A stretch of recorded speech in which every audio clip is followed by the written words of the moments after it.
अब हम देखेंगे टाइप 3 हाइपर सेंसिटिविटी के बारे में, जिसको immune complex mediated hyper sensitivity कहते हैं। ये एंटीबॉडी मीडिएटेड हाइपर सेंसिटिविटी होती है, जैसे कि हमने पहले ही देखा था। टाइप 1, टाइप 2 और टाइप 3 एंटीबॉडी मीडिएटेड होती है, और जो टाइप 4 होती है वो सेल मीडिएटेड टाइप की हाइपर सेंसिटिविटी होती है। तो टाइप 3 हाइपर सेंसिटिविटी में जो इम्यून कॉम्प्लेक्स है, इसका मतलब है कि यहाँ पर इम्यून कॉम्प्लेक्स का फॉर्मेशन होता है, जैसे कि ये एंटीबॉडी है और ये एंटीजन है, तो ये दोनों मिलकर के एंटीजन एंटीबॉडी कॉम्प्लेक्स बनाते हैं। प्लाज्मा सेल जो होती है वो IgG एंटीबॉडी सिक्रीट करती है। पर यहाँ पर देखो क्या होगा, अगर एंटीजन ज़्यादा आएगा तो ज़्यादा इम्यून कॉम्प्लेक्स बनेंगे, क्योंकि एंटीबॉडी तो पहले से प्रेजेंट है। तो एंटीजन ज़्यादा होने से एंटीजन एंटीबॉडी कॉम्प्लेक्स ज़्यादा बनते हैं, इम्यून कॉम्प्लेक्स ज़्यादा बनते हैं, जो कि बॉडी के लिए हार्ड होता है उनको क्लियर करने के लिए। इसकी पैथोजेनेसिस 3 फेजेस में कंप्लीट होती है। पहला होता है कि इम्यून कॉम्प्लेक्स फॉर्मेशन होता है, फिर डिपोजिशन और फिर टिश्यू इंजरी। ठीक है, तो पहले कॉम्प्लेक्स का फॉर्मेशन कैसे होगा, एंटीजन जो कि एंडो या एक्सोटाइप का हो सकता है, तो ये सर्कुलेशन में इंटर करता है और वहाँ पर एंटीबॉडी प्रोड्यूस होते हैं, जिससे फिर एंटीजन एंटीबॉडी कॉम्प्लेक्स का फॉर्मेशन होता है। ठीक है, एंटीजन एंटीबॉडी कॉम्प्लेक्स बना है, उसका डिपोजिशन होगा। उसका डिपोजिशन कहाँ होता है, वेरियस जो ब्लड वेसल्स होती है उसमें। ठीक है, जैसे कि ग्लोमेरुलाई होती है और साइनोवियल जॉइंट जो होते हैं उनमें, जो बहुत छोटी ब्लड वेसल्स होती है टिश्यू में, उनमें ये डिपोजिशन होता है, जिसके कारण फिल्ट्रेशन प्रेशर जो होता है वो बढ़ जाता है। फिर थर्ड फेज़ आती है इन्फ्लामेशन या टिश्यू इंजरी की।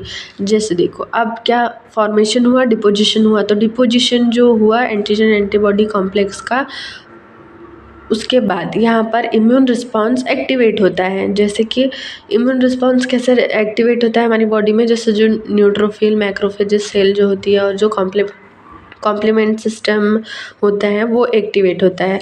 तो कॉम्प्लीमेंट सिस्टम के एक्टिवेशन से C3a और C5a रिलीज़ होते हैं।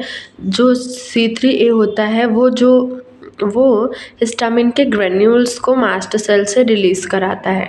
ठीक है, और अच्छा ठीक है, हिस्टामिन के ग्रेन्यूल्स रिलीज हो गए मास्ट सेल से। उसके बाद ये हिस्टामिन वस्कुलर परमेबिलिटी बढ़ा देता है, जिससे उस साइड पे न्यूट्रोफिल्स आने लगते हैं। ये C3a का काम हो। C5a क्या करता है, ये कीमो अट्रैक्टिव की तरह कार्य करता है। कीमो अट्रैक्टिव की तरह कार्य करता है मतलब ये न्यूट्रोफिल को उस जगह पर अट्रैक्ट करता है। ठीक है, ये अट्रैक्शन के बाद हम देखते हैं न्यूट्रोफिल आ गई, उसने फिर एंटीजन एंटीबॉडी कॉम्प्लेक्स जो डिपॉजिट हुए हैं उनको पहचाना और फिर उनको फेगोसाइट मतलब खाने का ट्राई करती हैं। पर ये कॉम्प्लेक्स क्या होते हैं, बहुत ही लाइटली अटैच्ड होते हैं ब्लड वेसल से, तो ये फेल हो जाती है। न्यूट्रोफिल उनको फेगोसाइट करने में फेल हो जाती है, जिससे वहाँ पर न्यूट्रोफिल्स एक एंजाइम रिलीज़ करती है डायरेक्टली ब्लड वेसल्स में। ये जैसे कि लाइसोसोमल एंजाइम, ये क्या करते हैं, सेल सरफेस को डैमेज कर देते हैं। जो एंटीजन एंटीबॉडी कॉम्प्लेक्स आया उसको अपनी बॉडी को क्लियर करना है, तो ये न्यूट्रोफिल लाइसोजाइम एंजाइम रिलीज़ करती है, पर जिसके कारण ब्लड वेसल्स की सरफेस जो होती है वो डैमेज हो जाती है, जिसके कारण टिश्यू इंजरी या इन्फ्लामेशन हो जाता है। ये वेस्कुलाइटिस और ग्लैमेरुलोनेफ्राइटिस और आर्थराइटिस में ये चीज़ देखी जा सकती है। ठीक है, इसके बाद हम देखते हैं टाइप 4 की हाइपर सेंसिटिविटी। ठीक है, तो ये होती है सेल मीडिएटेड टाइप की या डिलेड टाइप की, मतलब ये थोड़ा लेट रिस्पॉन्स करती है। इसमें 2 टाइप की सेल होती है, टी हेल्पर सेल और एक किलर सेल होती है, CD++ होती है। जो यहाँ पर साइटोकाइन जो होता है वो रिलीज़ होता है, जो कि एक स्मॉल प्रोटीन होता है, जो कि दूसरी सेल को स्टिमुलेट या इनहिबिट कर सकता है। ठीक है, अब आगे देखते हैं कि टाइप 4 हाइपर सेंसिटिविटी 2 फेज़ में कंप्लीट होती हैं। पहली होती है सेंसिटाइजेशन फेज़ और सेकंड होती है इफेक्टर फेज़। पहली सेंसिटाइजेशन फेज़ देखते हैं, जिसमें क्या होता है, APC जो एंटीबॉडी प्रेजेंटिंग सेल होती है, ये एंटीजन के साथ बाइंड होती है और फिर रिलीज़ करती है इंटरल्यूकिन 12, और ये क्या करता है, टी हेल्पर सेल के पास जाता है, TH सेल के पास जाता है, मतलब TH सेल को स्टिमुलेट करता है। ये TH सेल फिर एंटीजन को बाइंड कर लेती है। जैसे देखो यहाँ हम देख सकते हैं कि टी हेल्पर सेल इंटरल्यूकिन के साथ बाइंड होती है, तो फिर मतलब इंटरल्यूकिन रिलीज़ होता है और यहाँ पर टी हेल्पर 1 सेल बनती है स्टिमुलेशन के द्वारा, ठीक है। अब इसके बाद ये सेंसिटाइजेशन मतलब ये सेंसिटाइज किया उसे।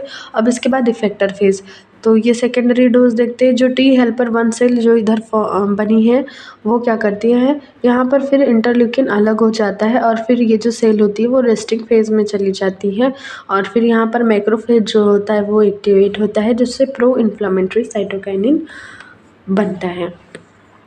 ये जैसे लोकल एडिमा होता है, कॉमोर और जो इम्यून सेल होती है, रेडनेस, फीवर, टिश्यू डैमेज, इनके कारण ये चीज़ें देखी जाती है। ये डिलेड टाइप का होता है। डिलेड मतलब यहाँ पर पहले सेंसिटाइजेशन होगा, फिर इफ़ेक्ट करेगी, फिर मैक्रोफेज होगा, फिर उसके बाद इन्फ्लामेशन शुरू होगा, ऐसा। तो ये उसके कॉजेज़ हो गए कि लोकल एडिमा के कारण, इम्यून सेल, रेडनेस, फीवर और टिश्यू डैमेज के कारण होता है, ठीक है। वीडियो में हमने देखा कि हाइपर सेंसिटिविटी क्या होती है, रॉबर्ट कोच के द्वारा दी गई थी। ये अनडिज़ायरेबल रिस्पॉन्स होता है नॉर्मल इम्यून सिस्टम का। इसका क्लासिफिकेशन देखा जो कि गेलेन कॉम के द्वारा दिया गया है। 4 टाइप का क्लासिफिकेशन है, type 1, type 2, type 3 and type 4, जिसमें जो फर्स्ट, सेकेंड, थर्ड होती हैं वो एंटीबॉडी मीडिएटेड टाइप की होती है और जो सेकेंड टाइप, जो फिर फोर्थ टाइप होता है वो सेल मीडिएटेड हाइपर सेंसिटिविटी होती है। तो इसके बारे में हमने देखा। टाइप 1 हाइपर सेंसिटिविटी, आप इसके लिए हमारे पहले वीडियो देख सकते हैं। टाइप 1 के और टाइप 2 के अलग वीडियो बने गए हैं और टाइप 3 हाइपर सेंसिटिविटी का वीडियो है। ये वीडियो आपको कैसा लगा हमें ज़रूर बताएं। आपको एक अच्छी नोट्स मिल सकती है माइक्रोबायोलॉजी सब्जेक्ट के लिए। Thank you.